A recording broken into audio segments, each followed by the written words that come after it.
আৰু কিমান নিৰীহৰ তেজেৰে হাত ৰাঙলি কৰিব অসম আৰক্ষীয়ে আৰু কিমান যুৱকক ভুৱা আলফা সজাই এনকাউণ্টাৰ কৰিব অসম আৰক্ষীয়ে পল্লৱজ্যোতি গগৈ সঁচাকৈ আলফা আছিল নেকি শিৱসাগৰ আৰক্ষী কি প্ৰত্যাহ্বান আলফা স্বাধীনৰ অসম আৰক্ষীৰ অপৰাধ দমনৰ নতুন পেটাৰ্ণ এনকাউণ্টাৰ এতিয়া ৰাজ্যত সুলভ হৈ পৰিছে নিজৰ জিম্মাৰ পৰা অপৰাধী পলালেই গুলীচালনা কৰা অসম আৰক্ষীৰ শেহতীয়া কাৰ্যক তীব্ৰ বিতৰ্কৰ সূচনা হৈছে কাৰণ আলফাৰ সন্দেহত 4 গৰাকী অসমীয়া যুৱকক আৰক্ষীয়ে এনকাউণ্টাৰ কৰিলে শনিবাৰে নিশা সদিয়াত তিনিচুকীয়া আৰক্ষীৰ গুলীত বিশ্বনাথ বৰগোহাঁই মনোজ বুঢ়াগোহাঁই দীপজ্যোতি নেওগ আৰু গেলেকীত শিৱসাগৰ আৰক্ষীৰ গুলীত পল্লৱজ্যোতি গগৈ গুৰুতৰভাৱে আঘাতপ্ৰাপ্ত হয় চাৰিওগৰাকী যুৱক বৰ্তমান ডিব্ৰুগড়ৰ অসম চিকিৎসা মহাবিদ্যালয় চিকিৎসালয়ত ভৰ্তি হৈ আছে অসম আৰক্ষীৰ এনে ভুৱা এনকাউণ্টাৰক তীব্ৰ চাঞ্চল্য অব্যাহত থকাৰ সময়তেই পল্লৱজ্যোতি গগৈৰ পিতৃ মাতৃয়ে পুত্ৰ আলফাত জড়িত নহয় বুলি দাবী কৰিছে সমান্তৰালভাৱে আলফা স্বাধীনেও মঙলবাৰে এক প্ৰেছ বিজ্ঞপ্তিযোগে পল্লৱজ্যোতি গগৈ জয়সাগৰৰ বিস্ফোৰণৰ সৈতে জড়িত নহয় বুলি দাবী কৰিছে উল্লেখ্য যে যোৱা 9 ডিচেম্বৰৰ সন্ধিয়া জয়সাগৰৰ সেনাবাহিনীৰ শিবিৰৰ সমীপত সংঘটিত হৈছিল গ্ৰেনেড বিস্ফোৰণ আলফা স্বাধীনে সংঘটিত কৰা এই বিস্ফোৰণত শিৱসাগৰৰ কোঁৱৰপুৰৰ বিক্ৰমপুৰৰ পল্লৱজ্যোতি জড়িতৰ সন্দেহত আৰক্ষীয়ে গ্ৰেপ্তাৰ কৰে 22 ডিচেম্বৰৰ পুৱা দিন হাজিৰা কৰিবলৈ যোৱা পল্লৱজ্যোতিক গ্ৰেপ্তাৰ কৰা আৰক্ষীয়ে শনিবাৰে গেলেকীত তেওঁক লৈ গুলী বাৰুদ বিচাৰি অভিযান চলাইছিল কিন্তু আৰক্ষীৰ অভিযানৰ সময়ত পল্লৱজ্যোতিয়ে তিলক সিংহ নামৰ কনিষ্টেবল এজনক প্ৰহাৰ কৰি পলাবলৈ লওঁতেই আৰক্ষীয়ে তেওঁৰ সুভৰিত গুলীয়ায় আৰক্ষীৰ এনে দাবীৰ বিপৰীতে পল্লৱজ্যোতিৰ পিতৃ দিলীপ গগৈ আৰু মাতৃ হেমলতা গগৈয়ে ইয়াক অস্বীকাৰ কৰিছে পিতৃ দিলীপ গগৈৰ দাবী জয়সাগৰৰ বিস্ফোৰণৰ দিনা সি ঘৰতে আছিল ঘৰত থকা লৰাটোৱে কেনেকৈ বম ব্লাষ্ট কৰিবলৈ গ'ল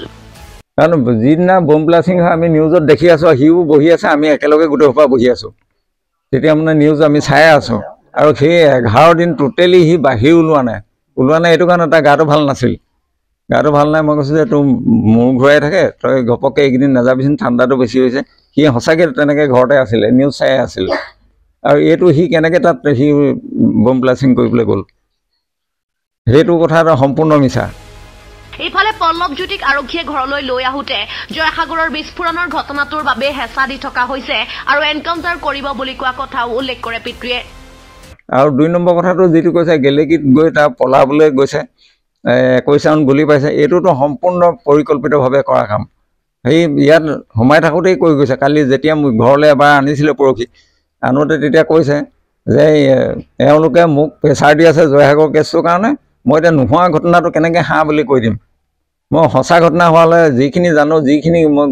কথা ক'ব লাগে সেইখিনি কৈছোঁ তেওঁলোকে বোলে নামানে অকল প্ৰেছাৰ দি আছে একেটা কথাকে মোক উল্টা পুল্টাকৈ সেইটোকে কৈ আছে এওঁলোকৰ মতলবটো বেলেগ বোলে এওঁলোকে মোক এনকাউণ্টাৰ কৰাৰ মতলব আছে পল্লৱজ্যোতিৰ পিতৃ মাতৃয়ে পুত্ৰ আলফাত জড়িত নাই আৰু বিস্ফোৰণৰ দিনা ঘৰতে আছিল বুলি দাবী কৰাৰ সমান্তৰালকৈ আলফা স্বাধীনেও নিজৰ স্থিতি স্পষ্ট কৰিছে মঙলবাৰে এক প্ৰেছ বিজ্ঞপ্তিত আলফা স্বাধীনে কয় শিৱসাগৰ আৰক্ষী প্ৰশাসনে অভিযোগ কৰাৰ দৰে পল্লৱজ্যোতি গগৈ জয়সাগৰৰ বিস্ফোৰণৰ সৈতে জড়িত নহয় সেইদিনা পল্লৱজ্যোতিয়ে পিতৃ মাতৃ তথা পৰিয়ালৰ সৈতে ঘৰতে থকা বুলি মাতৃয়ে বাৰে বাৰে জনোৱাৰ পাছতো যিহেতু আৰক্ষীয়ে দাবী কৰিছে গতিকে জয়সাগৰ বিস্ফোৰণটো পল্লৱজ্যোতিয়ে কৰিছিল বুলি প্ৰমাণ কৰিবলৈ আমিও শিৱসাগৰ আৰক্ষীক প্ৰত্যাহ্বান জনাইছো পিতৃ মাতৃ আৰু আলফা স্বাধীনে পল্লৱজ্যোতি আলফাৰে জড়িত নহয় বুলি দাবী কৰাৰ পাছতে এতিয়া কেইবাটাও প্ৰশ্ন উত্থাপন হৈছে পল্লৱজ্যোতিক আলফাৰ সন্দেহতে এনকাউণ্টাৰ কৰা হ'ল নেকি একে সন্দেহতে আন 3 গৰাকী যুৱককো এনকাউণ্টাৰ কৰা হ'ল নেকি যদি সেয়াই হয় অসম আৰক্ষীয়ে আৰু কিমান সন্দেহত কিমান ভুৱা এনকাউণ্টাৰ কৰিব এনেকৈ সন্দেহতেই অসম আৰক্ষীৰ বন্দুক গৰজি উঠিব নেকি পল্লৱজ্যোতি গগৈৰ সন্দৰ্ভত আলফা স্বাধীনে জনোৱা প্ৰত্যাহ্বান শিৱসাগৰ আৰক্ষীয়ে গ্ৰহণ কৰিবনে পল্লৱজ্যোতি গগৈ ন্যায় পাবনে news desk report the cross current